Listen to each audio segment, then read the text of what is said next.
Imaginémosle por un momento un nudo. Un nudo muy apretado en una cuerda vieja. De esas que raspan, ¿no? Súper ásperas. Exacto, ásperas y gruesas. Visualicemos esa tensión tremenda ahí en las fibras. El instinto humano, casi por defecto, nos empuja a agarrar los dos extremos de esa cuerda y, bueno, tirar con todas nuestras fuerzas para intentar deshacerlo. Claro, es lo que te pide el cuerpo. Pero a ver, ¿qué ocurre en la realidad? Cuanto más tiramos, o sea, cuanto más forcejeamos desesperadamente, más endurece la cuerda. Se vuelve una piedra, sí. Totalmente. El nudo se vuelve impenetrable y nos atrapa por completo. Y fíjate, ese nudo representa algo muy real para quienes nos escuchan hoy. Un hábito destructivo, un dolor crónico, una ansiedad que paraliza o esa adicción secreta que mucha gente lleva a cuestas. Y esa imagen inicial es clave, ¿eh? Porque la tensión física de la cuerda refleja milimétricamente la tensión mental. Ajá. El error fundamental ahí está en la creencia de que la fuerza bruta o el conflicto directo pueden resolver un problema que por su propia naturaleza se alimenta precisamente de esa misma lucha. Y por eso la inmersión de hoy no va a ser un simple análisis teórico. Queremos que esta exploración sea una experiencia inmersiva, una visualización dirigida, supervivencial, diseñada específicamente para sanar la mente adulta. Me parece un enfoque brutal. Vamos a utilizar unas imágenes muy vívidas extraídas de un material de origen profundamente inusual para lograr algo ambicioso. Queremos transmutar el sufrimiento, o sea, hablamos de una metamorfosis real. Que metafóricamente pasemos de sapos a príncipes, ¿no? Eso es, de bellas durmientes a mentes plenamente despiertas. Buscamos entender esa revelación fulminante similar a la que experimentó Pablo en el camino a Damasco. O Francesco de Bernardone antes de despojarse de todo, claro. Exacto, para convertirse en el Francisco de Asís del hermano Sol y la hermana Luna, o el mismísimo príncipe Gautama al despertar como Buda. El objetivo es dejar de forcejear con el nudo y alcanzar esa liberación absoluta. ¿Y el mapa para lograr esto es? Bueno, es fascinante porque nos lo da un sabio mítico llamado Nasruddin. Sí, que le enseña a un niño Santi usando fábulas de animales. Y aquí viene lo loco, matemáticas puras. Madre mía, ¿sí? Geometría, cálculo, álgebra y trigonometría aplicadas al alma humana. Es que tiene tela. Resulta súper curioso combinar disciplinas aparentemente tan dispares, ¿verdad? Porque solemos percibir las matemáticas como algo frío, súper rígido y puramente académico. Exacto. Sin embargo, el texto las utiliza como un lenguaje universal capaz de cartografiar el caos emocional humano. Qué bueno. A ver, las matemáticas no mienten, no tienen sesgos emocionales. Una ecuación bien formulada ofrece un ancla de realidad objetiva cuando la mente está, pues, completamente a la deriva en medio del trauma o de la adicción. Vale, pues vamos a desentrañar esto desde el principio. Para que se produzca una transformación de ese calibre, primero necesitamos entender nuestra postura frente al problema. Ajá. El texto arranca con el sabio Nasruddin sentado frente a un río.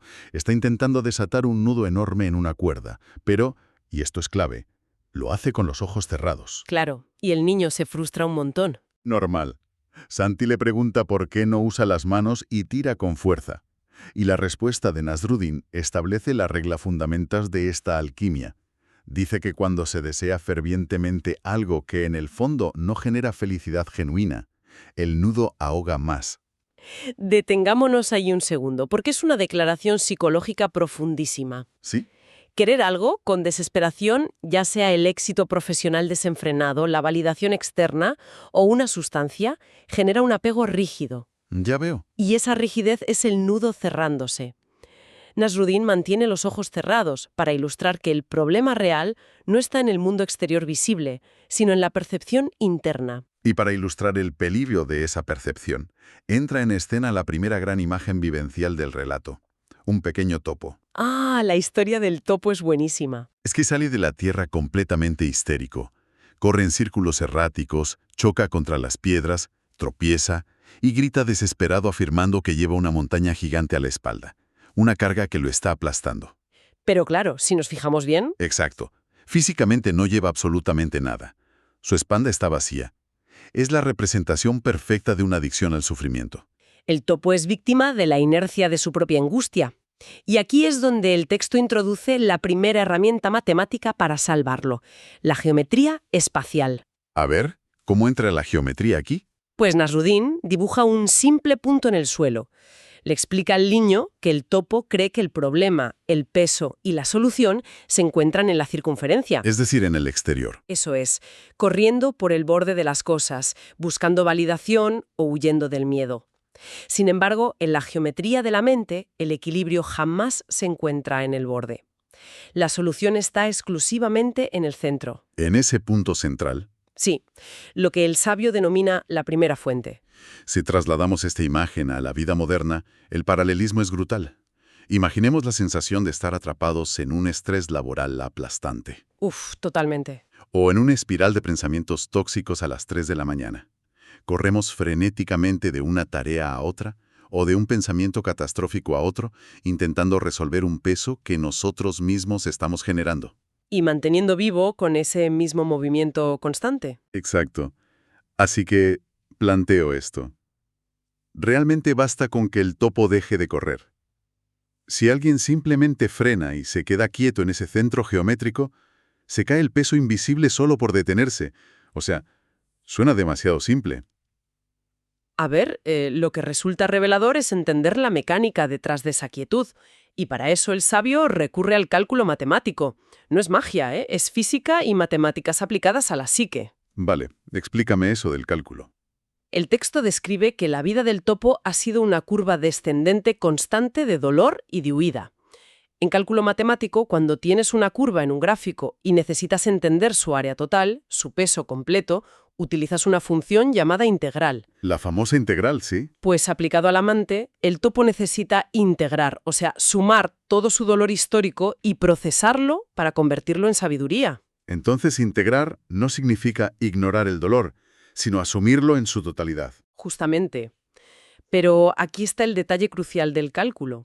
Para calcular esa integral y darle sentido al área bajo la curva, necesitas establecer límites precisos.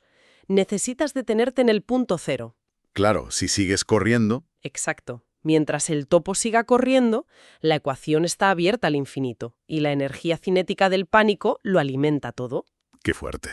La quietud, ese punto cero en el centro del círculo, es el límite matemático exacto donde el dolor pierde su energía cinética. Si no hay movimiento errático, la energía que sostiene ese peso imaginario colapsa estructuralmente. El dolor puede seguir ahí, pero ya no tiene motor. Eso es. Vale, hemos conseguido que el topo se detenga. La inercia física ha desaparecido y estamos en el punto cero.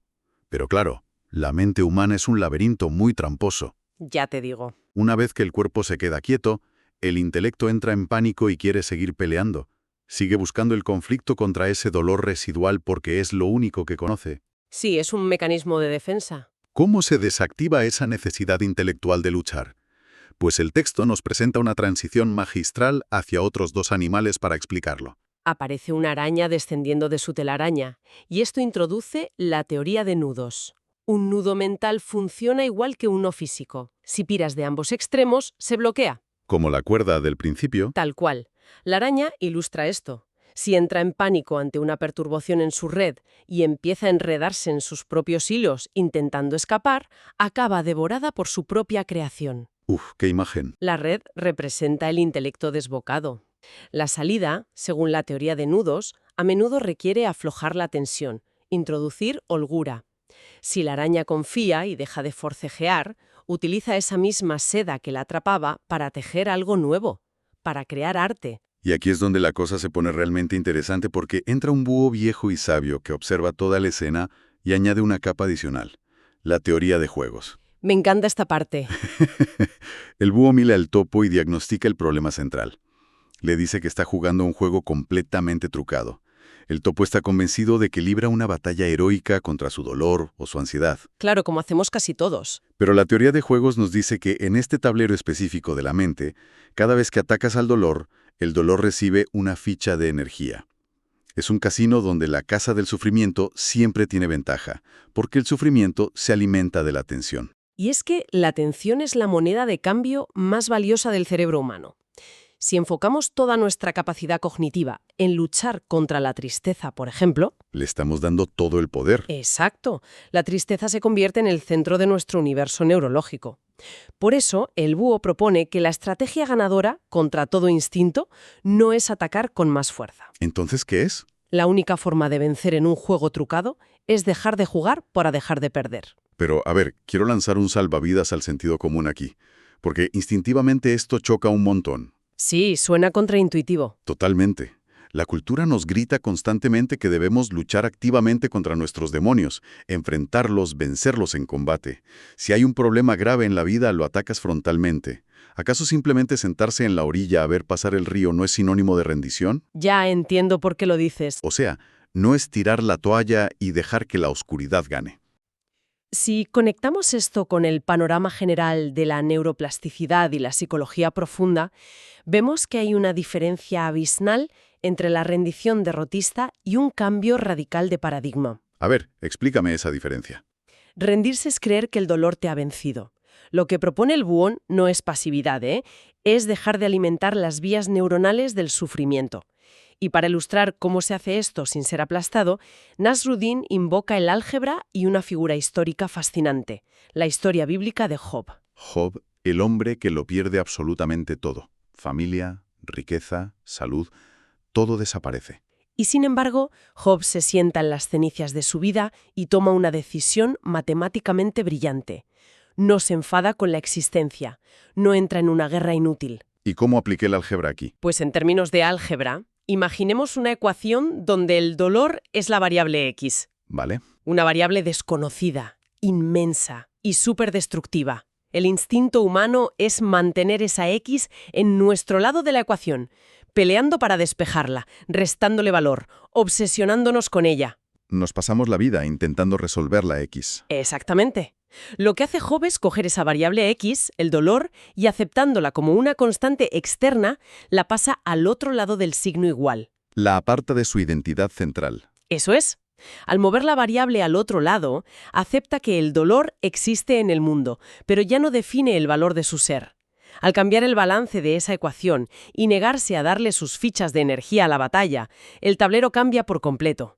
Y la historia cuenta que finalmente, al liberar esa energía, la vida de Job se multiplica por 2. Es un salto cualitativo brutal. Es un giro de guión espectacular. Dejamos el tablero vacío de conflicto, movemos la variable del dolor al otro lado del signo igual. Pero, incluso en este punto de equilibrio falta algo. ¿A qué te refieres? Pues que para que suceda esa revelación fulminante de la que hablábamos, para pasar verdaderamente de sapos a príncipes, necesitamos una fuerza creadora. Necesitamos una fórmula activa para sanar y transmutar esa energía estancada en algo luminoso. Claro, no basta con apartar el dolor, hay que crear algo nuevo. Exacto. Y aquí es donde Nasruddin le regala al niño y al topo lo que llama la ecuación maestra. Este es el núcleo operativo de toda la enseñanza. Nasruddin se inclina y revela una fórmula, casi como un lenguaje de programación para el alma. Dice, si entro a la primera fuente, a ese centro geométrico, e intuyo desde ella... ¿Vale? Sí, entonces irradio más resueno más fluyo desde ella. Entonces, el resultado ineludible es igual a estructura de orden, más sabiduría, más amor, más poder, más salud. Pero analicemos esto un poco, porque no queremos que suene un simple mantra místico sin aplicación real, ¿sabes? Ya, hay que bajarlo a la tierra. Claro. ¿Qué significa operativamente irradiar, resonar y fluir desde el centro, en medio de un martes estresante o ante el impulso de una adicción? Para entenderlo, el texto aplica la última herramienta matemática, la trigonometría. Sí, Nasruddin dibuja en el aire un triángulo de fuego justo sobre la cabeza del topo. Ojo a la imagen. La trigonometría estudia las relaciones entre los lados y los ángulos de un triángulo. En esta visualización, el cateto inferior, o sea, la base horizontal, representa nuestra vida terrenal, los problemas cotidianos, el fango en el que estamos parados. El día a día, vamos. Eso es, la hipotenusa, esa línea diagonal ascendente, representa la conexión con lo elevado, con el cielo, con un propósito mayor. Pero el elemento transformador, la clave de absolutamente todo, es el ángulo que conecta ambas líneas. Ese ángulo representa nuestra perspectiva personal, la inclinación de nuestra mirada. Fíjate, imaginemos que nuestro mayor problema, nuestro mayor miedo, es un muro de hormigón gigantesco. ¿Vale? Si estamos pegados al muro, con la cabeza mirando al frente en un ángulo de 0 grados, el muro bloquea el sol entero. Es infinito. Es asfixiante. No ves nada más. Exacto, pero si damos un paso atrás y simplemente cambiamos el ángulo de nuestra cabeza, si elevamos la mirada, la trigonometría visual cambia. El muro no se ha encogido ni un milímetro, sigue siendo exactamente de la misma altura. Pero tu visión es otra. Claro, al cambiar el ángulo de perspectiva descubrimos que hay un cielo inmenso por encima y a los lados. Y esa es la revelación. Al alterar el ángulo geométrico, la forma en que el topo se relaciona con la realidad se transforma por completo. Nasruddin le pide al topo que cambie su ángulo de visión. Ajá. Y al mirar hacia arriba, el topo comprende que la enorme e insuperable montaña que creía cargar era, en realidad, solo una nube pasajera en el cielo. Su carga no existía. Y el nudo impenetrable de la cuerda Nasruddin lo rompe con un ligerísimo soplido. ¡Qué maravilla! Porque una vez que la ecuación interior está equilibrada, el bloqueo exterior no puede sostenerse. Es brutal la simplicidad matemática que Nasruddin usa para resumir este cambio de perspectiva. Dice, a ver, si restamos energía a nuestro ser, es decir, si nos aplicamos un -1 a base de quejas, conflictos o estrés innecesario. Irremediablemente restamos vida. Exacto, obteniendo otro -1 en el resultado final. No hay excepciones a esta regla matemática. El motivo por el cual utilizar la estructura matemática es tan sanador es porque el orden perfecto no permite el caos. El sufrimiento psicológico crónico florece en la confusión mental, en el relato desordenado que nos contamos a nosotros mismos todo el rato. En ese bucle infinito. Sí, pero una ecuación bien planteada, como la ecuación maestra, o un triángulo bien definido, es innegable. Trae una claridad clínica que corta la oscuridad de raíz. Toda esta primera mitad nos ha dado herramientas espectaculares para lidiar con el sufrimiento generado por la mente, por nuestros propios miedos o pesos imaginarios. Pero el texto no se detiene en lo conceptual, y menos mal. Porque la vida es mucho más compleja, claro. Porque la vida humana es visceral. ¿Qué ocurre cuando la adicción no es simplemente un pensamiento en bucle, sino un acto físico, un impulso compulsivo? Un acto que repetimos una y otra vez para anestesiar un vacío real e insoportable. Ahí la cosa cambia. Para explorar esto, la historia nos empuja a un lugar mucho más oscuro, el Valle del Nudo Roto. Y este cambio de escenario nos sitúa de lleno en la mecánica de la adicción pura. En este valle ya no hay topos corriendo. Encontramos a un tejón. Un tejón, sí. Justo en el centro del pecho. Es un nudo emocional que produce un síntoma desolador. Hace que quien lo padece olvide por completo quién es realmente en su esencia más pura. Y el comportamiento del tejón es un espejo en el que es dolorosísimo, pero muy necesario, mirarse hoy en día. Para aliviar el dolor sordo de ese nudo del olvido, el tejón come miel silvestre. ¿Miel silvestre? El texto detalla un ciclo letal. El tejón ingiere la miel para sentirse mejor, y funciona, pero solo durante un segundo, porque el azúcar de la evasión se desvanece súper rápido. Claro, el subidón dura nada. Y aquí está la trampa. Cuanta más miel come, más se aprieta el nudo en su pecho. Y cuanto más duele el nudo, más miel necesita devorar para adormecer ese nuevo nivel de dolor. Es la anatomía impecable del ciclo de recompensa dopaminérgica y la tolerancia en cualquier adicción. La sustancia que promete alivio es la misma que aprieta la soga. Pintemos esta escena en la mente para darle el peso que merece. Un tejón de pelaje descuidado, sentado frente a un panal destrozado. Come de forma compulsiva, casi mecánica.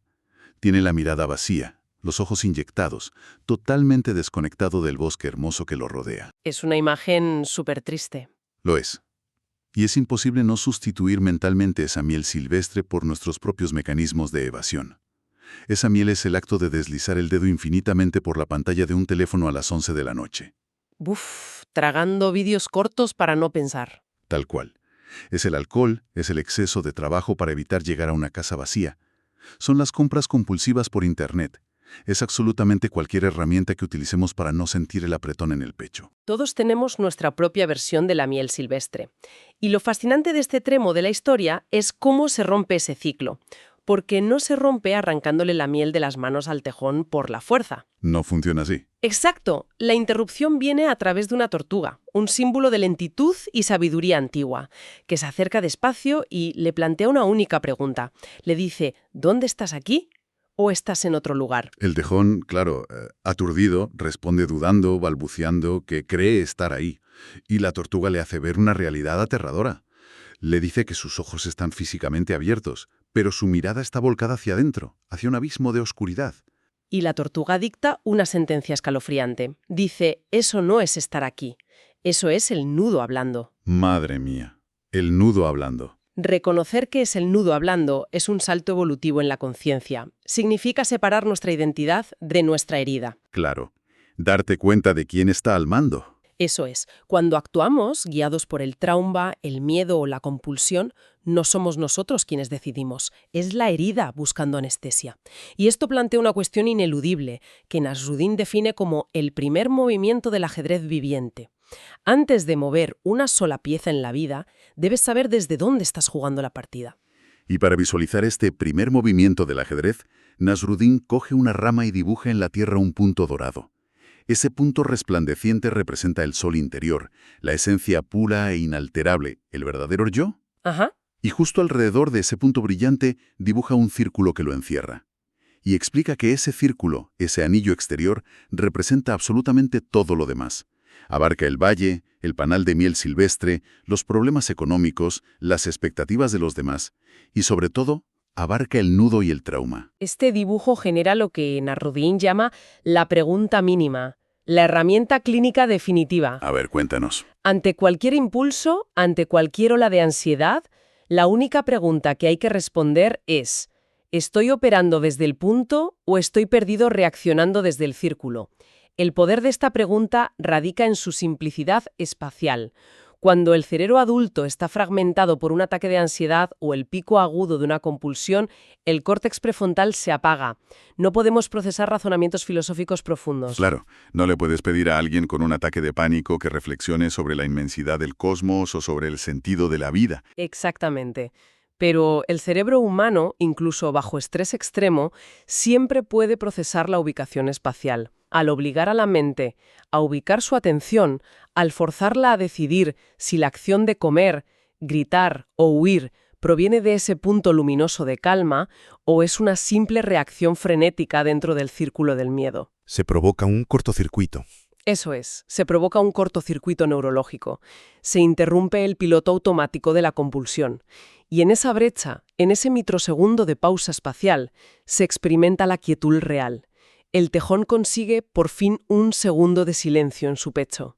Es el instante exacto en el que la bella durmiente abre los ojos, el primer paso del despertar. Es que es un segundo de lucidez que, si se cultiva, tiene el poder de reescribir una vida entera. Sin duda. Si miramos hacia atrás y recapitulamos el inmenso viaje vivencial que hemos recorrido hoy, empezamos comprendiendo la inercia aplastante del topo, descubriendo a través de la integral y el cálculo que simplemente detener el movimiento desactiva el motor del sufrimiento. Atravesamos la telaraña de nuestros pensamientos enredados, comprendiendo que tirar de los extremos solo bloquea más la mente. Aprendimos la magistral estrategia algebraica de Job, negándonos a apostar nuestras fichas de atención en ese casino trucado del dolor. Aplicamos la trigonometría para elevar nuestro ángulo de perspectiva, convirtiendo montañas inmensas en nubes pasajeras. Y finalmente bajamos a la crudeza del valle, reconociendo nuestra propia adicción a la miel silvestre para anestesiar el nudo del olvido, encontrando la salvación en la pregunta mínima sobre el punto y el círculo. Hemos sido testigos de cómo disciplinas teóricas como el álgebra, la geometría o el cálculo pueden convertirse en los mapas del tesoro más precisos y compasivos para transmutar el sufrimiento humano